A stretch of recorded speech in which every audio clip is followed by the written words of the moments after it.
जब जब किसी का खराब समय आ जाता है तो वो ऐसी जगह पे पहुंच जाता है जहां पे उसे जाना ही नहीं चाहिए था।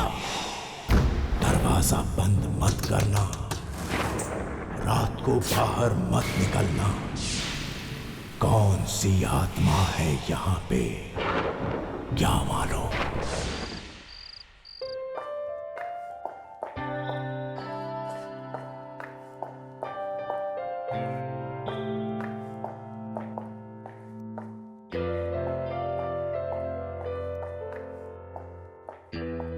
टीनी बैग, इसका मतलब है परोमिता ने फिर से अपनी पैकिंग नहीं की। ये लड़की हमेशा देर करवाती। प्रीति भाभी, गाड़ी तैयार है। ठीक है मदन, तुम ये सारी बैग्स अंदर रख लो, कुछ करके आते ही हम निकल जाएंगे। आई होप सुलोचना दीदी तैयार हो गई हो। कुछ मदद? नहीं, बस। तो परोमिता जी, फाइनली आपकी पैकिंग हो ही गई। क्या करूं दीदी, मैं इतनी कंफ्यूज हो जाती हूँ पैकिंग कर, समझ में नहीं आता मैं क्या रखूं और क्या नहीं। भाभी ये सही कह रही है, वो तो क्या है ना कि मैंने इसकी मदद कर दी, वरना कल सुबह तक इसकी पैकिंग नहीं होती। बस बस, इतना क्रेडिट लेने की जरूरत नहीं है। ये मत भूलो, इस बार घूमने जाने का प्लान मैंने बनाया। क्यों दीदी? हाँ, ये बात तो सच है। प्रीति, जरा सुनना, अम्मा जी आपको बुला रही हैं। अच्छा।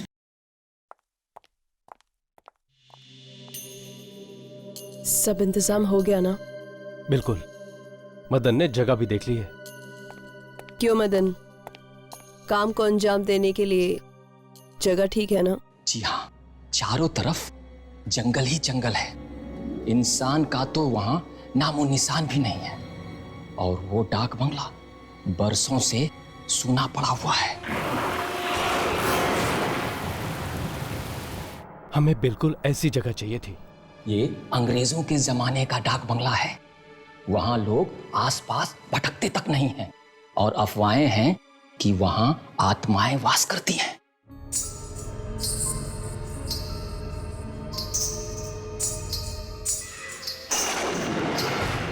तो चलो, क्यों ना हम उन अफवाहों को सच साबित कर दें?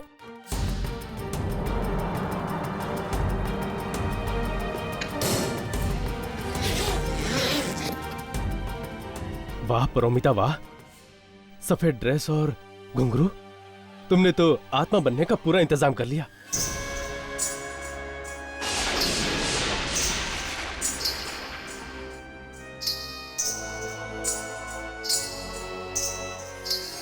अच्छा मदन, तुम्हारे उस आदमी हरिया से बात हो गई है ना? हाँ भैया, मेरी सारी बातें हो गई है। वो उसी इलाके का है, मैंने उसे एडवांस भी दे दिया है। शाबाश मदन, अब सारा पाप करेंगे हम, और इल्जाम आएगा उस आत्मा पर जो कि है ही नहीं। अब जल्दी से सारा प्लान मुझे वापस बताओ। हमारी गाड़ी ठीक डाक बंगला के सामने जाकर खराब हो जाएगी।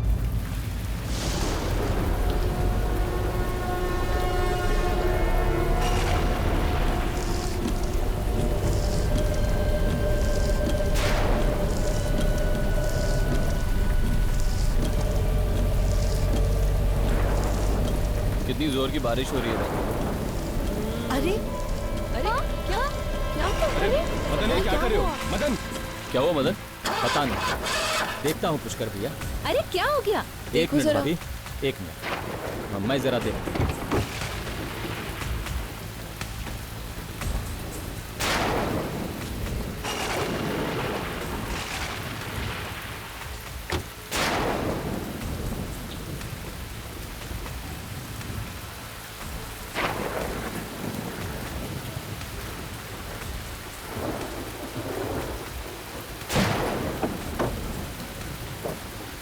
ये हम देख कर आए क्या?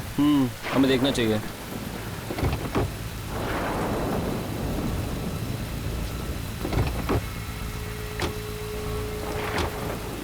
क्या हुआ मदन? लगता है भैया गाड़ी में कुछ खराबी हो गई है। ये अब इतनी सुनसान रोड पे इस वक्त मैकेनिक भी कहाँ मिलेगा?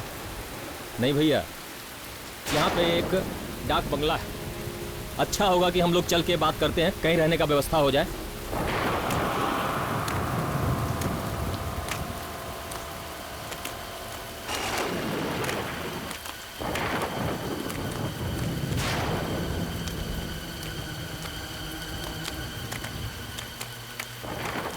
कोई है? अरे भाई कोई है? कोई है? हेलो।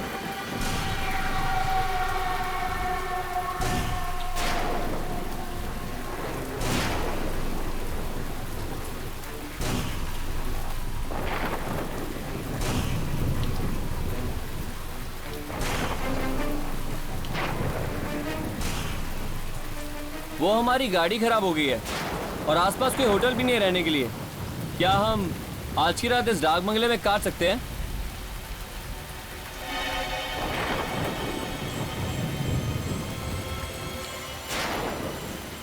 भैया इसे कुछ पैसे दो। सिर्फ एक रात की बात है, सुबह होते ही हम निकल जाएंगे।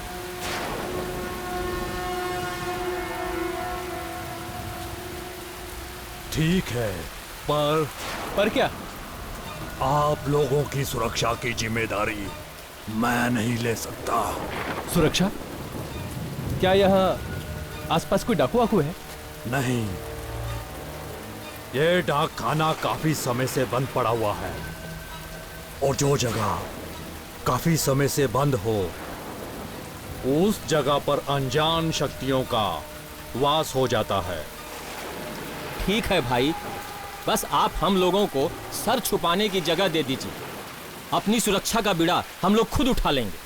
ठीक है भाई साहब, वो कुछ चाय नाश्ते का इंतजाम हो सकता है यहाँ?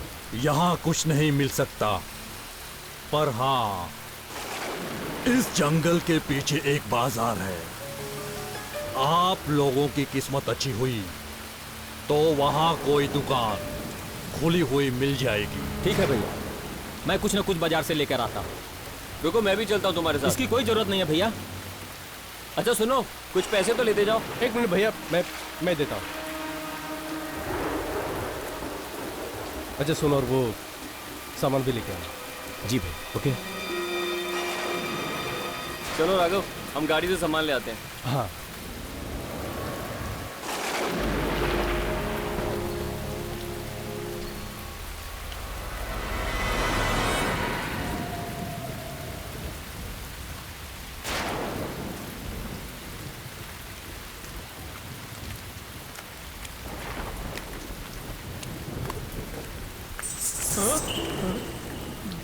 घुघरू की आवाज।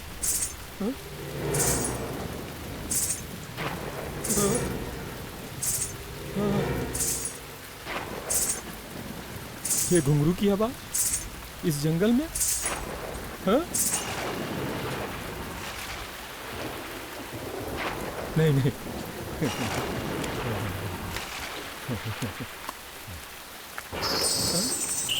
घुंघरू की आवाज कहाँ से आई? हाँ? हाँ? हाँ?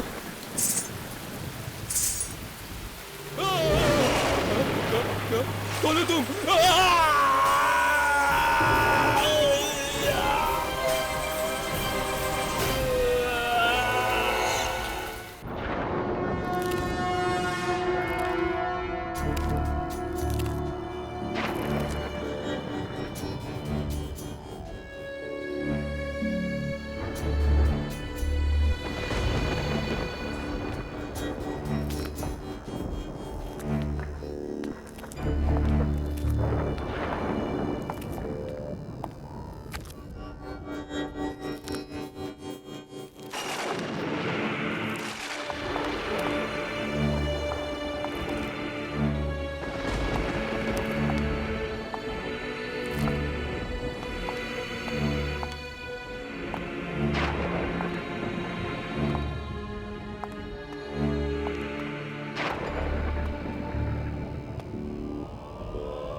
ये कुर्सी ऐसे हिल क्यों रही है?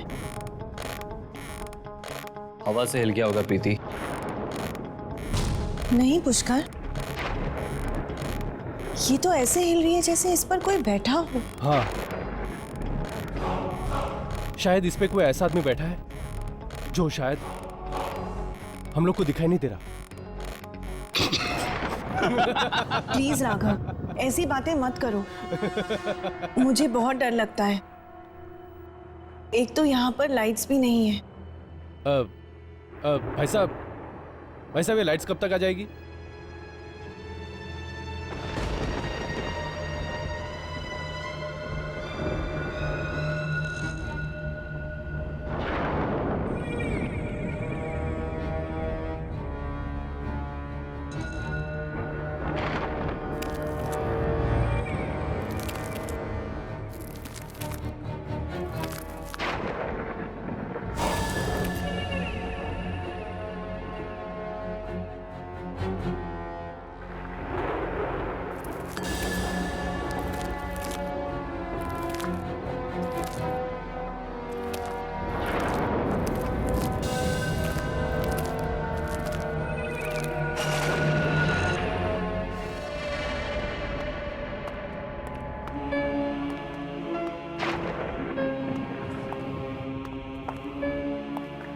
यार ये बंगला कम से कम 100 साल पुराना तो होगा ना?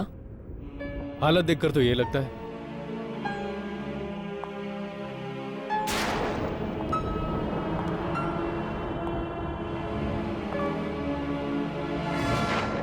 यहाँ पर तो सारे कमरे खुले हैं, सिर्फ ये एक कमरा बंद क्यों है? क्योंकि इस कमरे में मेरी मालकिन का सामान पड़ा हुआ है। आखिर ऐसा है क्या इस कमरे में? यह जानने की ना तो तुम्हें जरूरत है और ना ही कभी जानने की कोशिश करना।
यहाँ पर तो कोई नहीं है। लगता है वाकई में ही मेरे कान बज रहे थे। लेकिन घुंघरू की आवाज तो कितनी साफ सुनाई दे रही थी। मुझे तो बहुत जोरों की भूख लगी है। मेरे पेट में तो चूहे कबड्डी खेल रहे हैं। यहाँ पर कोई स्टोव भी नहीं है, वरना नाश्ता तो बना लेते। है ना, स्टोव है यहाँ। स्टोव है? पर कहाँ? यहाँ नीचे एक तहखाना है। तहखाना? हाँ, तहखाना। वैसे नीचे कोई पुरानी चीजें पड़ी है और वहाँ आपको स्टोव भी मिल जाएगी। अरे वाह, चलो चल के ले आते हैं। चलो।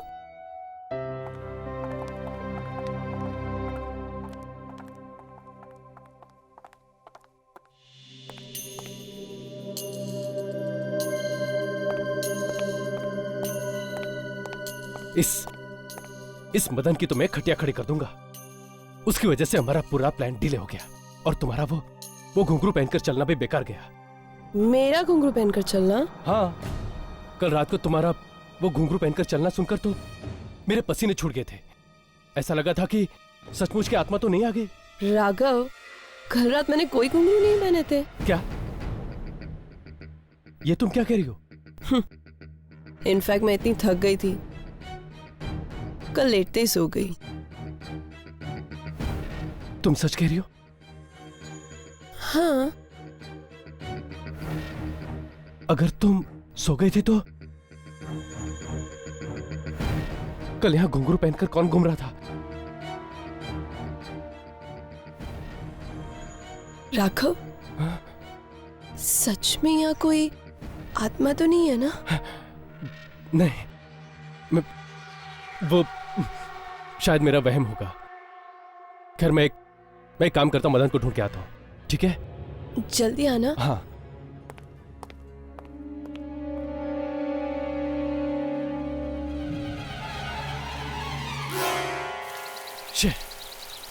ये मदन कहाँ रह गया? उसकी वजह से सारा प्लान।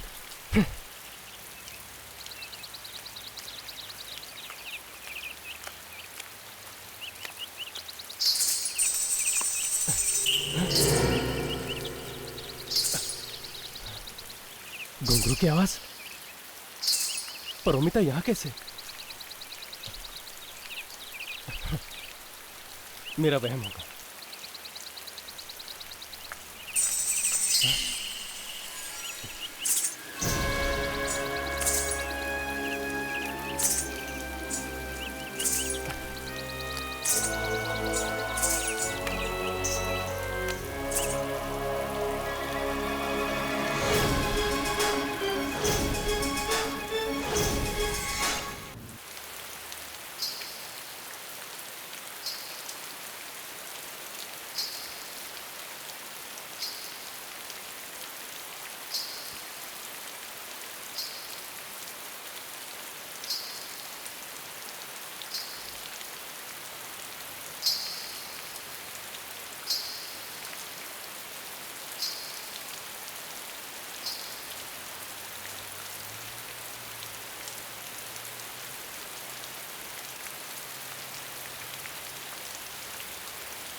मदन!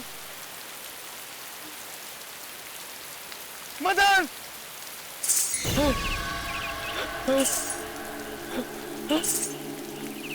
कौन है? कौन है वहां? कौन?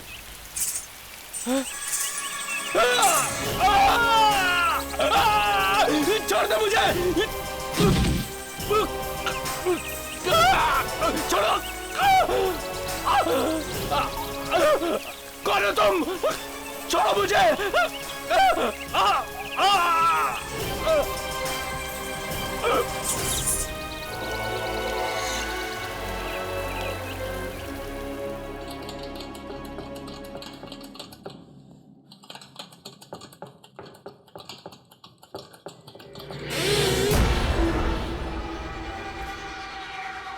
ये दरवाजा अपने आप कैसे बंद हो गया?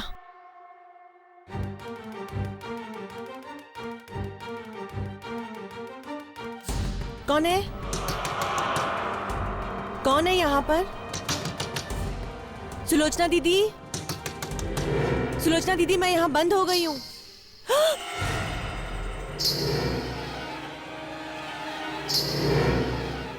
ये तो वही घुंघरू की आवाजें हैं। कौन है? कोई है यहाँ पर? कौन है?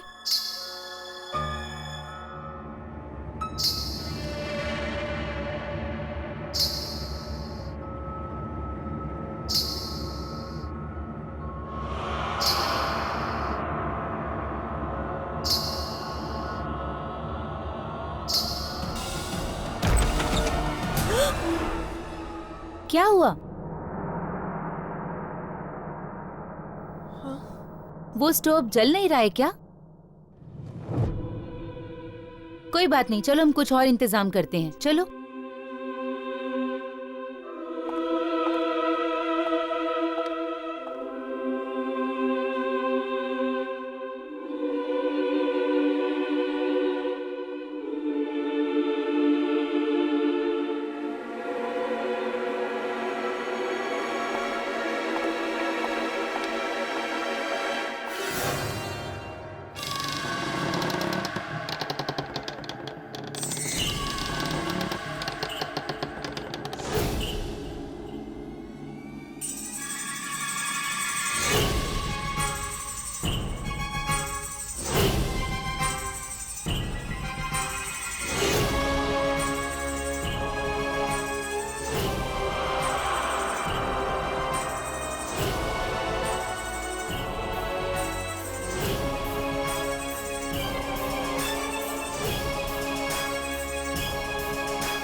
मुझे तो बहुत फिक्र हो रही है।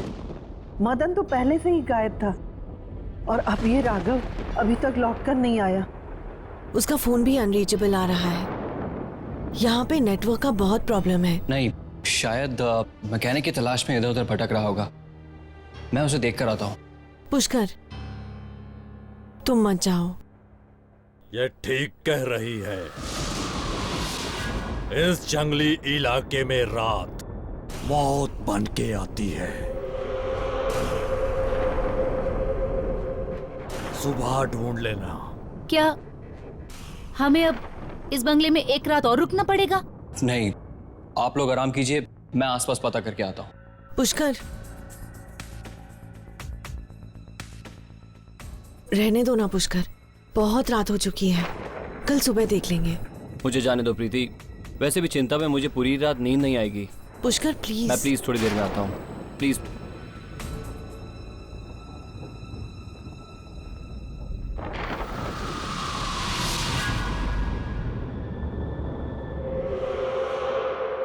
मरेगा, ये भी मरेगा।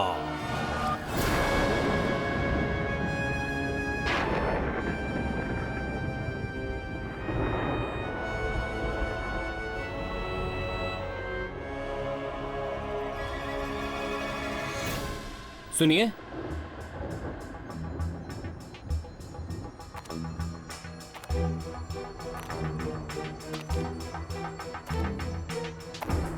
कौन लड़की है?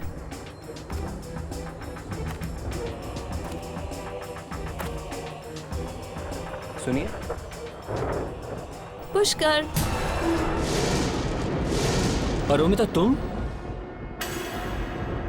हाँ?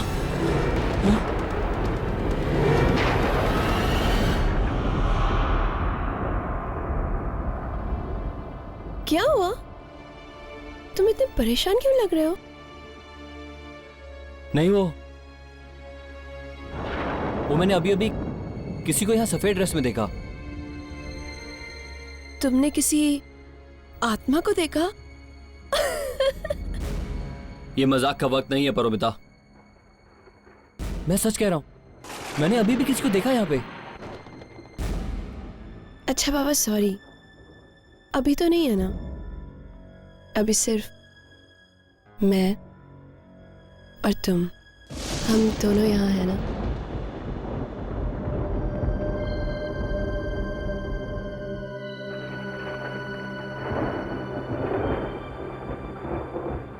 आई love you Paromita. I love you too. मैं तुमसे बहुत प्यार करता हूँ परोमिता, लेकिन तुम इस वक्त यहाँ क्या कर रही हो? मैंने तुम्हें डाक बंगले से निकलते हुए देखा तो मैंने सोचा मैं भी। परोमिता, कुछ ही दिनों की तो बात है। अगर किसी को अभी शक हो गया तो सब खराब हो जाएगा। तुम जाओ, मैं हरिया से मिलकर आता हूं।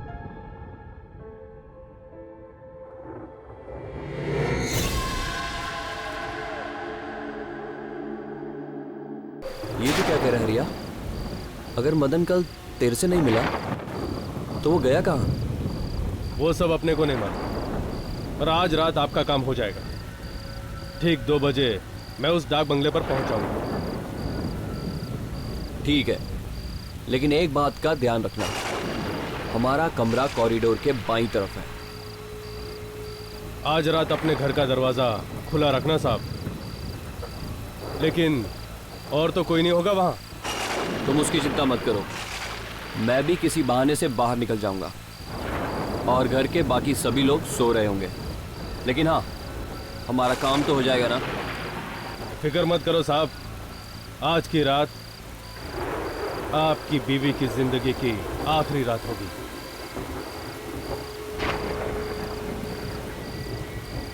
तुम ये रखो।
Oh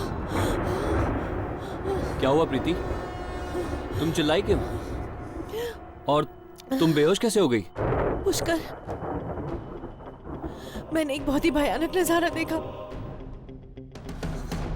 मेरे तो होश ही उड़ गए थे। ऐसा क्या देख लिया तुमने? पुष्कर, यहाँ पे एक अंग्रेज औरत थी। वो एक आदमी को मार रही थी, अपने दांतों से उसकी नसें काट के।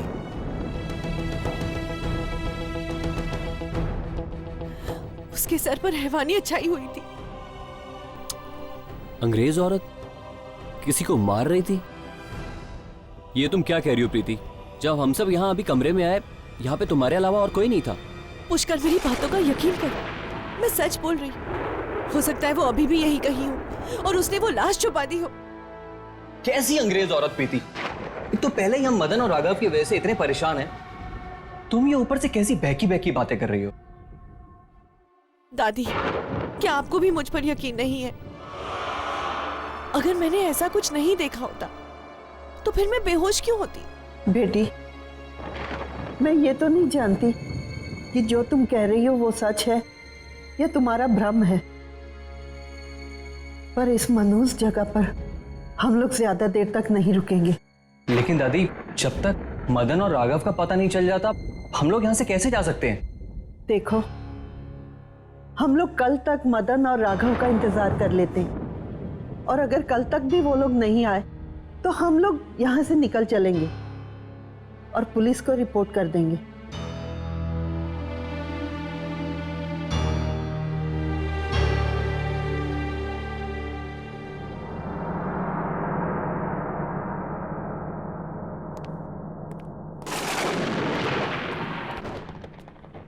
प्रीति, अब तुम सो जाओ। हो सकता है कि थकान की वजह से तुम्हारे दिमाग में ऐसी वैसी बातें आ रही हों। तुम सो जाओ। किसी को मेरी बात पर यकीन नहीं, पर जो मैंने देखा है वो मेरा वहम नहीं है। कुछ न कुछ गड़बड़ तो जरूर है। राघव और मदन का यहाँ आते ही इस तरह गायब हो जाना, रात को वो घुंघरू की आवाजें, और जो मैंने आज देखा, आखिर कौन थी वो? यहाँ पर तो सारे कमरे खुले हैं, सिर्फ ये कमरा बंद क्यों है? क्योंकि इस कमरे में मेरी मालकिन का सामान पड़ा हुआ है। आखिर ऐसा है क्या इस कमरे में? ये जानने की ना तो तुम्हें जरूरत है और ना ही कभी जानने की कोशिश करना।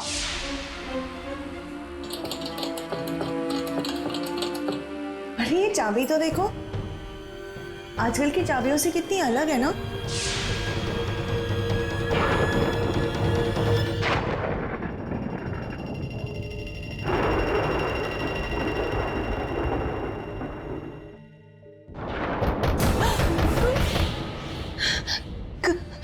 कौन है? कौन है? पारो, मैं हूं पुष्कर। पुष्कर?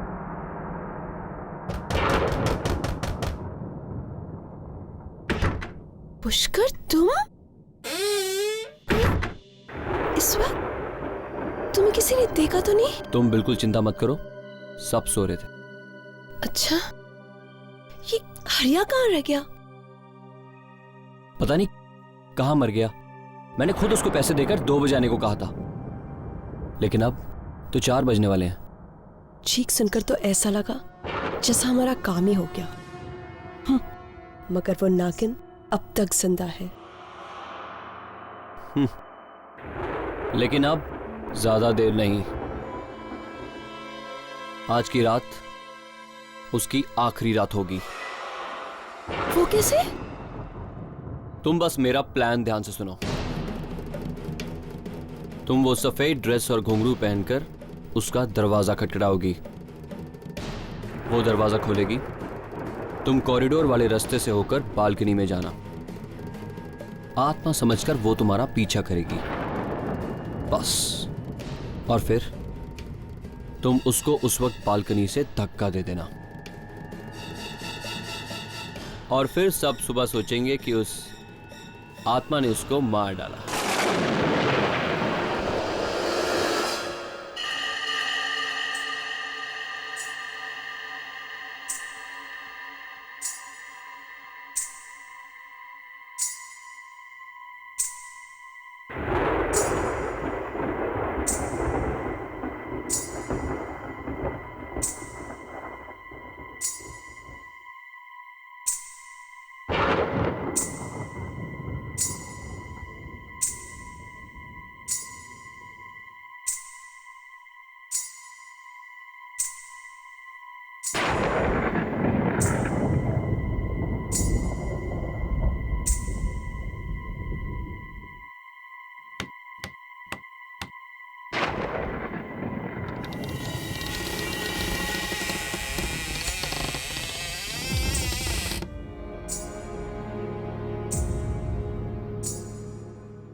ना तुम?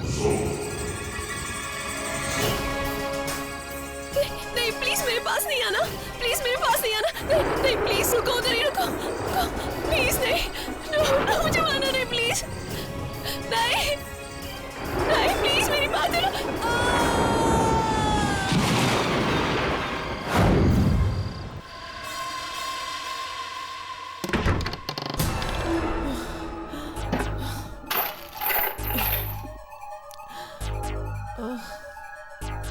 कहाँ गई वो चाबी? यही तो थी।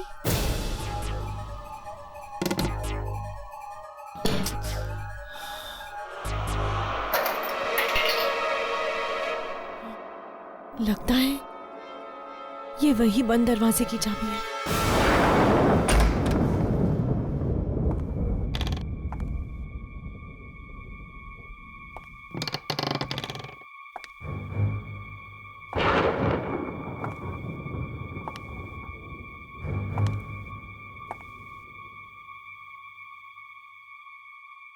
म्यूजिकल इंस्ट्रूमेंट्स,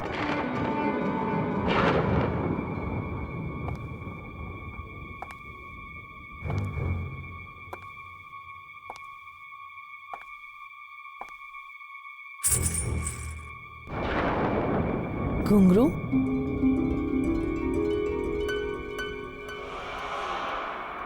लगता है ये कमरा किसी नाचने वाली का था।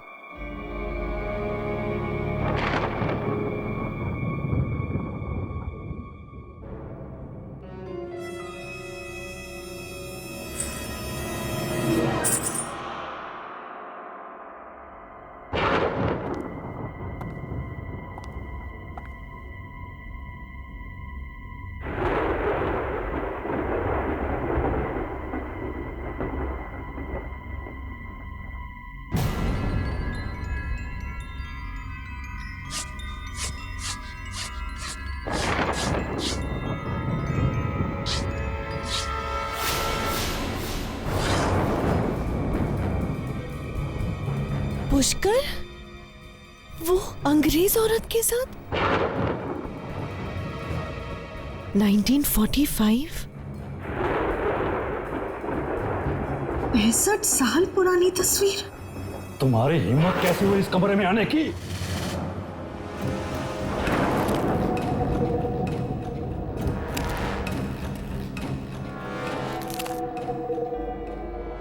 बाबा, ये मेरे पति और इस औरत की तस्वीर, ये सब क्या है? पुष्कर तुम्हारे इस जन्म का पति है और ये फोटो उसके पिछले जन्म का है, जब वो मेरी मालकिन मर्लिन का पति था। पिछले जन्म का फोटो? हाँ, बात सन 1945 की है, जब पहली बार मर्लिन मेम साहब अपने पिता के साथ इस डाक बंगले में आई थी।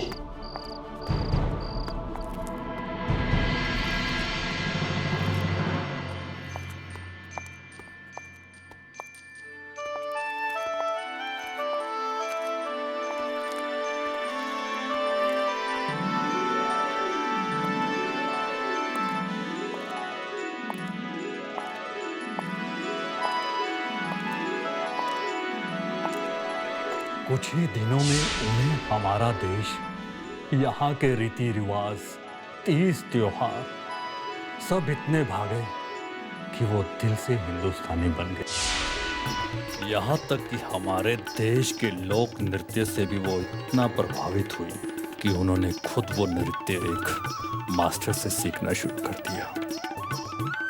और वो मास्टर कोई और नहीं बल्कि तुम्हारे इस जन्म का पति पुष्कर था।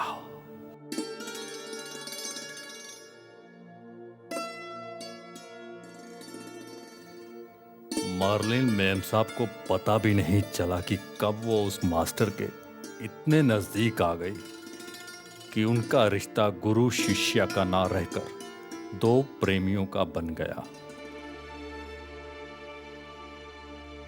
पिता के जाने के बाद जो खालीपन उनकी जिंदगी में आया, उसे दूर करने के लिए उन्होंने उस डांस टीचर से शादी कर ली। पर उसने मेम साहब से शादी सिर्फ उनके पैसों के लिए की थी। और फिर एक दिन उसी दौलत के लिए उसने मेम साहब का खून कर दिया। उन्हीं घुंघरुओं से जिन्हें पहनकर कभी वो नाचा करती थी।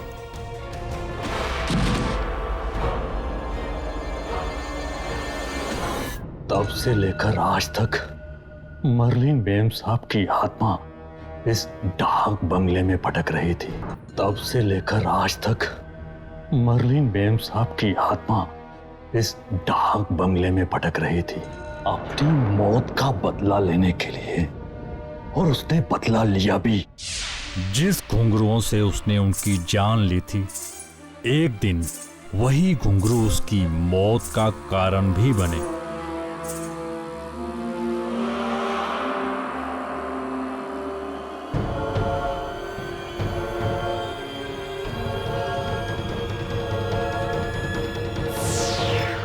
लेकिन मर्लिन ने पुष्कर से बदला ले लिया था ना, तो फिर भी उसकी आत्मा मुक्त क्यों नहीं हुई? अब तक क्यों भटक रही है? आत्मा इतनी आसानी से मुक्त नहीं होती, खासकर ऐसी आत्मा जिसे धोखे और बेवफाई की चिंगारियां पल पल जलाती हों। तो क्या वो पुष्कर से एक बार फिर बदला लेना चाहती है? पता नहीं।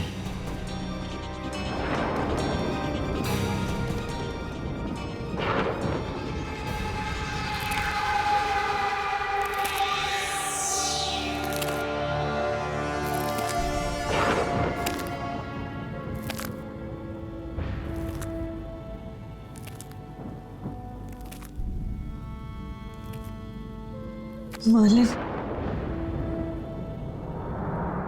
चाहे पिछले जन्म में पुष्कर ने तुम्हारे साथ जो भी किया, इस जन्म में वो मेरे सुहाग है और मैं उनका बाल भी बाका नहीं होने दूंगी। परमिता, आंखें खोलो परमिता। ये सब क्या हो गया परमिता? परमिता, तुम मुझे छोड़ के नहीं जा सकती परमिता। पुष्कर, परमिता, आंखें खोलो परमिता। परोमिता, परोमिता, परोमिता, परोमिता, परमिता।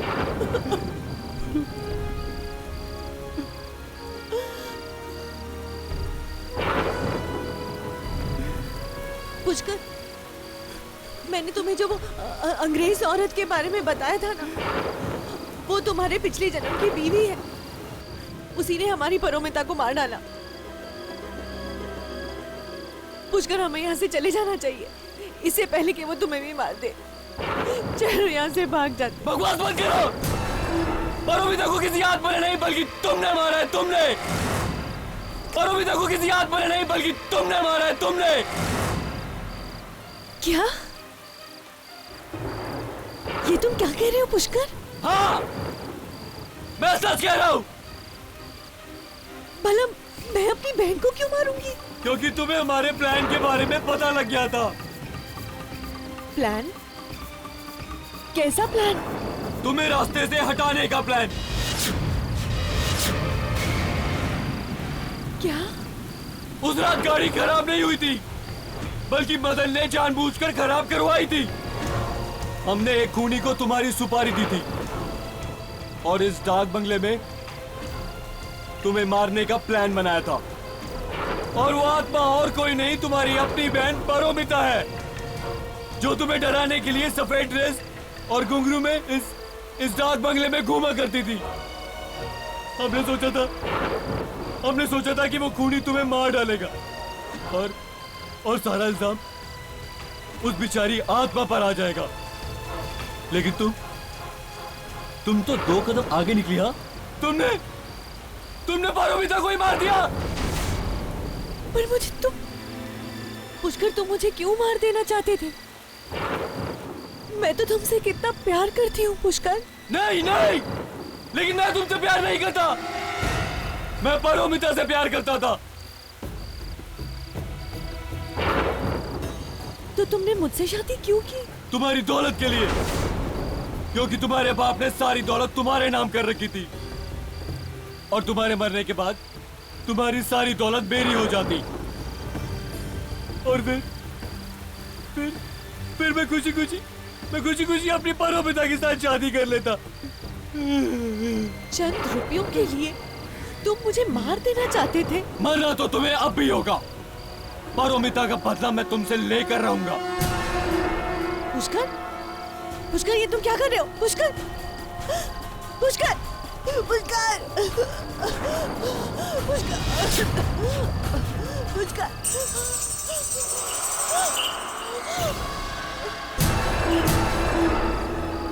कौन हो तुम?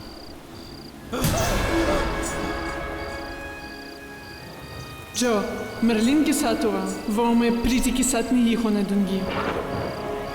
तुझे मरना होगा, एक बार फिर तुझे मरना होगा।